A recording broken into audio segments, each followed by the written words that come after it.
فأعوذ بالله من الشيطان الرجيم بسم الله الرحمن الرحيم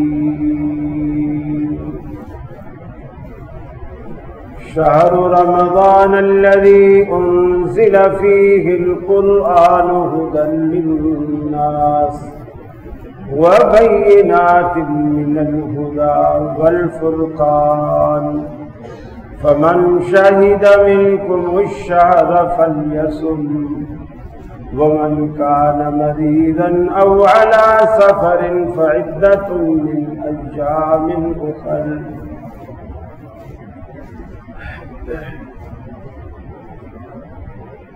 رمضان المبارک کا مہینہ نیکیوں کا موسم بہار ہے۔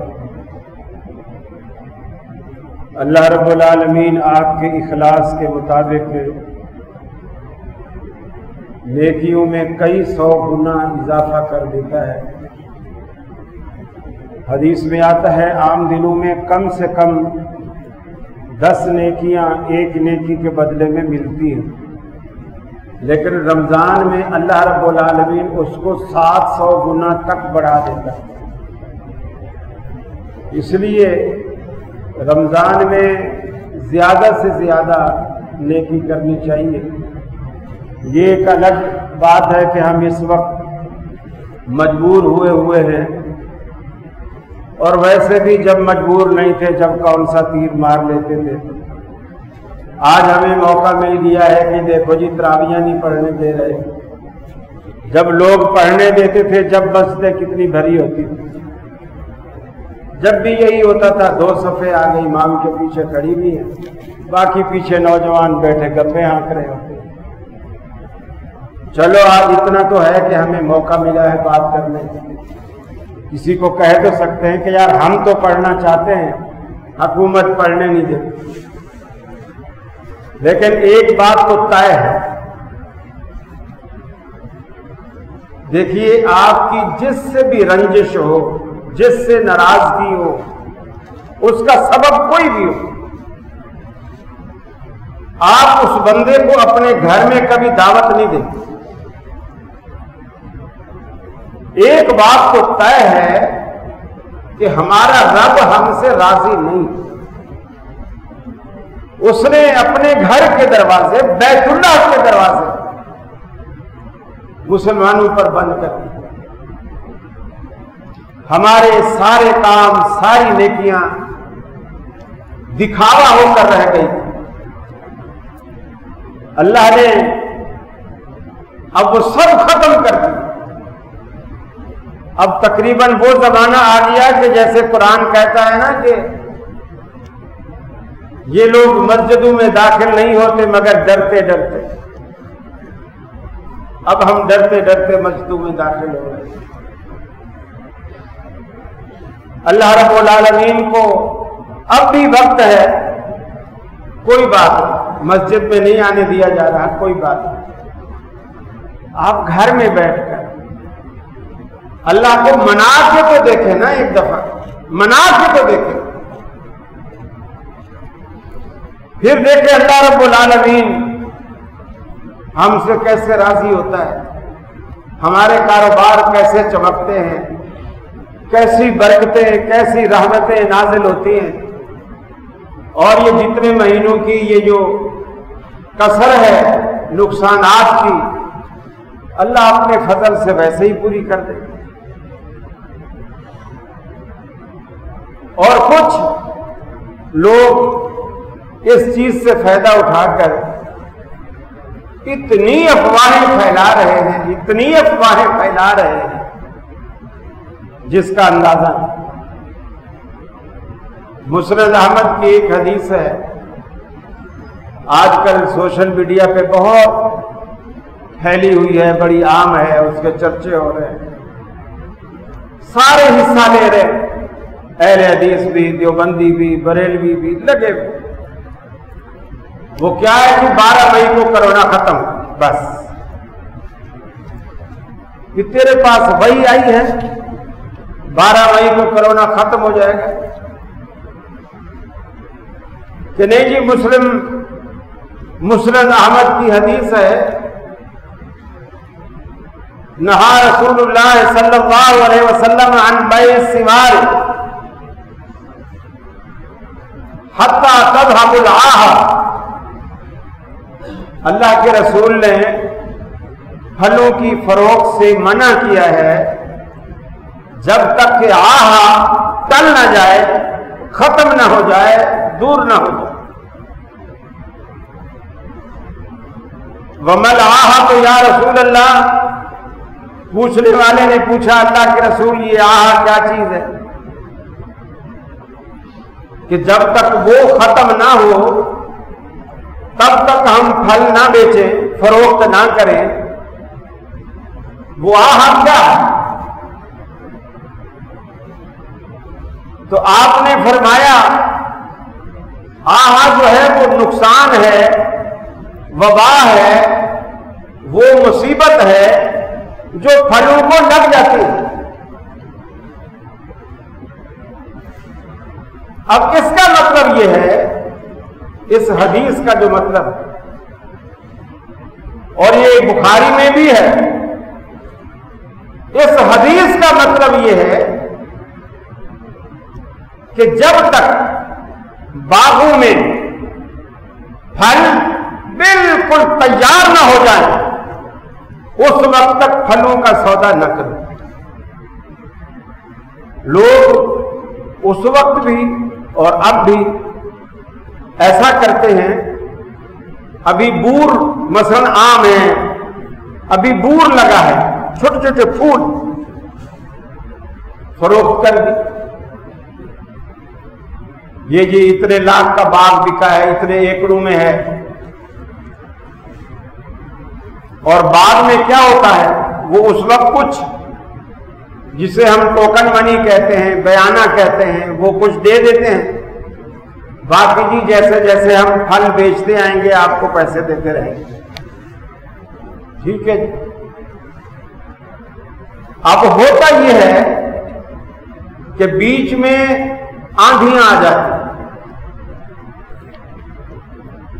پھل گر جاتے، کچا پھل گر جاتا، خریدار کو بہت نقصان ہوتا ہے۔ اس نے اندازہ لگایا تھا کہ اس سے اتنے من، اتنے ٹن پھل اترے گا، آندھی آئی، کچا پھل گر گیا، بہت نقصان ہوا۔ یا کیڑا لگ گیا، سنڈی لگ گئی، بیماری لگ گئی،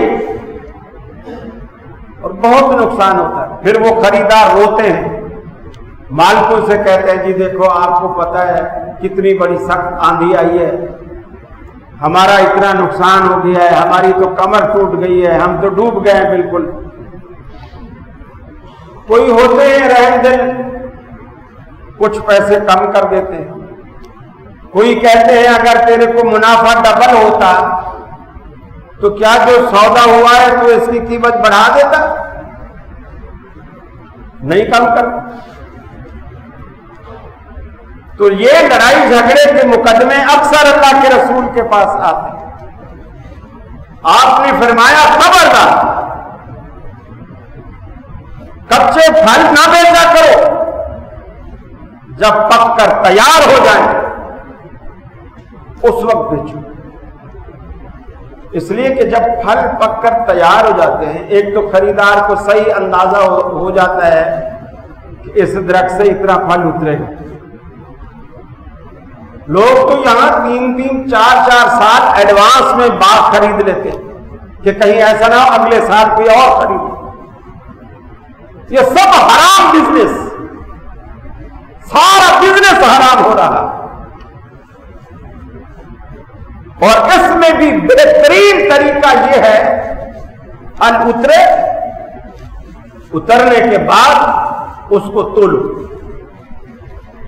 تولنے کے بعد اس سے تولنے سے پہلے طے کر لو کہ آپ کیا کلو ہمیں دو گے یا کیا من دو گے، منوں کے حساب سے آپ تول کے لے لو۔ سب سے خوبصورت بات نہ اس کا نقصان نہ اس کا نقصان. لیکن اگر باغ میں بیچنا ہے بغیر تولے پھر بھی فرمایا پکنے سے پہلے نہ تو بیچو. اور دوسری حدیث مسرد احمد کی، اس میں پھل کا لفظ نہیں، باقی سارے روایت یہی. بخاری والی میں پھل کے الفاظ اور یہ صحیح روایت. دوسری جو مسرد احمد کی ہے اس میں پھل کے الفاظ نہیں، اس میں مطلق ہے کوئی بھی چیز نہ بیچو، یہاں تک کہ سریا ستارہ وہ ظاہر ہوگا، اللہ تعالیٰ اس وبا کو ختم کرے گا، پھر تم وہ چیزیں فروخت کرو، خریدو، جو مرضی کرو. محکمہ موسمیات والوں نے بتایا کہ وہ سریا ستارہ جو ہے 12 مئی کو نکلے گا. یہ بنک مولویوں کے کان میں پڑ گئی، لوگ لگ گئے حدیثیں ڈھونڈنے. آج کل تو حدیثیں ڈھونڈنا آسان ہے، مفتی گوگل پہ سرچ کرو ہر چیز بتا دیتا ہے. وہ تو مولویوں سے زیادہ تیز ہوا ہے، ہر چیز بتا دیتا. وہ یہ بھی بتا دیتا ہے یہ روایت ضعیف ہے، صحیح ہے، من گھڑت ہے، موضوع ہے، وہ یہ بھی بتا دیتا ہے. لیکن مولوی اپنے مطلب کی بات اس سے لے لیتے ہیں اور جو نہیں پسند آتی وہ چھوڑ دیتے ہیں.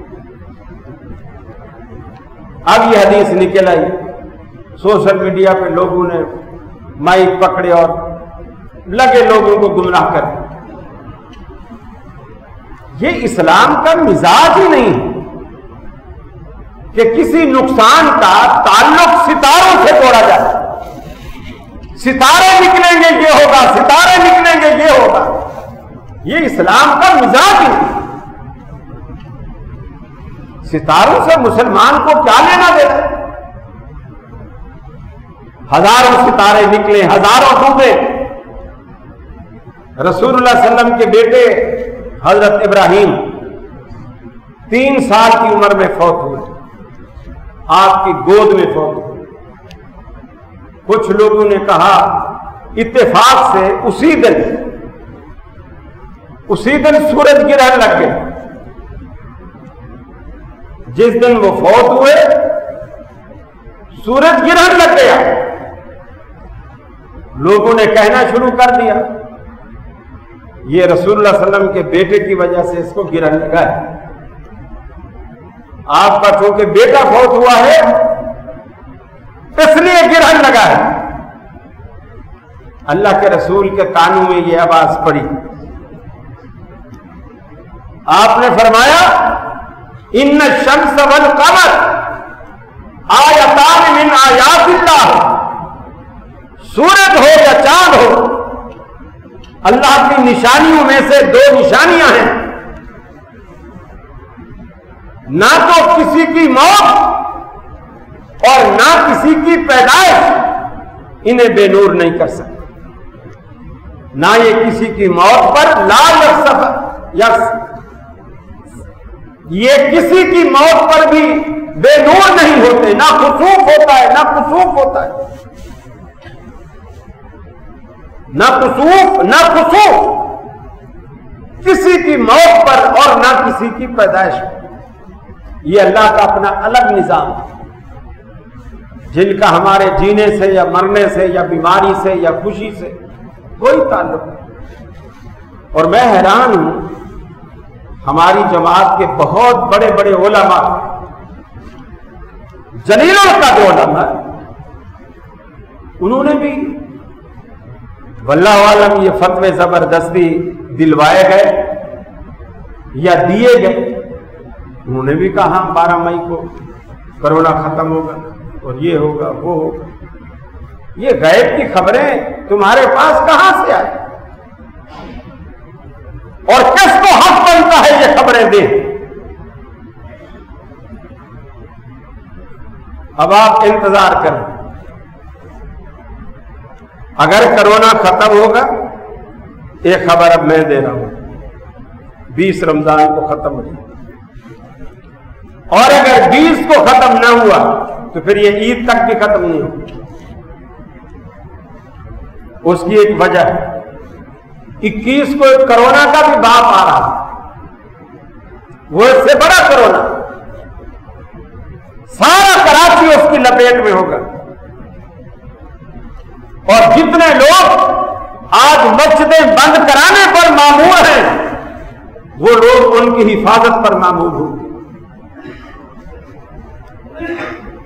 اور اگر 21 کو یہ سب کچھ ہوتا ہے جو ہر سال ہوتا ہے تو پھر 22 اور 23 کو سنیوں کو کوئی روک نہیں سکتا. پھر نہ شب قدر کے اجتماع کو کوئی روک سکتا ہے، نہ عید کے اجتماع کو کوئی روک سکتا ہے. ظلم ہے. کرونا کا کوئی مذہب ہے؟ کرونا سنی ہے یا شیعہ ہے کہ سنیوں کی مسجد میں جاتا ہے امام بانو میں نہیں جاتا ہے؟ اور باقی ہو سکتا ہے یہ شیعہ ہی ہو کرونا، کیونکہ آیا ہی ایران سے. ہم تو حکمرانوں کی بے احتیاطی کی سزا عوام بھگت رہے.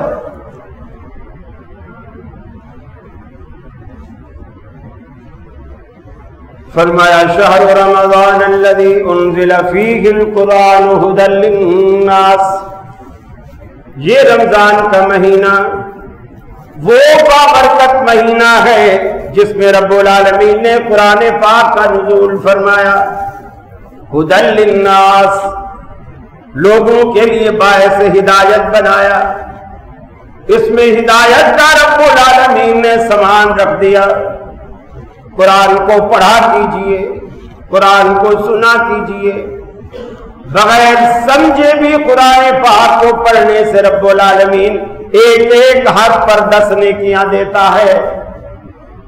دنیا کی کوئی بھی کتاب ایسی نہیں جسے انسان سمجھتا نہ ہو اور پھر اسے پڑھے اور اس کتاب کا اسے کوئی فائدہ ہو. لیکن قرآن مجید واحد کتاب ہے، سمجھ نہ بھی آئے پھر بھی پڑھے. ایک ایک حرف پر رب العالمین 10 نیکیاں دیتا ہے. قرآن پڑھا کیجئے. یہ قبر میں بھی قرآن مجید عذاب میں ضامن بنے گا، پناہ دے گا، آپ کی حفاظت کرے گا. حتیٰ کہ حدیث میں آتا ہے قیامت والے دن جو بندہ سورہ ملک 30 آیات پر مشتمل ہے، 30 آیات رات کو سوتے وقت پڑھتا ہے جیسے اللہ کے رسول پڑھتے تھے، قیامت والے دن اللہ تعالیٰ اس سورت کو جسم دے گا، جسم. اور یہ آئے گی اللہ کے سامنے. وہ بندہ اس کا دوزخ میں جانے کا فیصلہ ہو چکا ہوگا اس کے گناہوں کی وجہ سے، لیکن اس کی نیکی کیا ہے کہ وہ ہر روز سورہ ملک پڑھتا ہے. باقی زندگی میں گناہ ہے، سورہ ملک پڑھنا نہیں چھوڑا اس نے. سورہ ملک آئے گی، اللہ سے بحث کرے گی، اللہ سے جھگڑا کرے گی. حدیث کے الفاظ اللہ سے مناظرہ کرے گی اور اللہ سے کہے گی یہ بندہ روز مجھے پڑھتا تھا اور اس کے باوجود دوزخ میں جا رہا ہے. یا تو اس بندے کو بخش دے یا پھر مجھے اپنے قرآن سے نکال دے. یا اسے بخش دے یا مجھے اپنے قرآن سے نکال دے. حدیث میں آتا ہے اللہ رب العالمین اس سورت کی لاج رکھے گا اور اس بندے کو بخش دے، اس بندے کو بخش دے. یہ قرآن معمولی چیز نہیں ہے، ہم نے معمولی سمجھا ہوا. ہم نے قرآن کا صرف یہ فائدہ سمجھا ہے جن بھگاؤ، بیماریاں بھگاؤ، گھول کے پیو،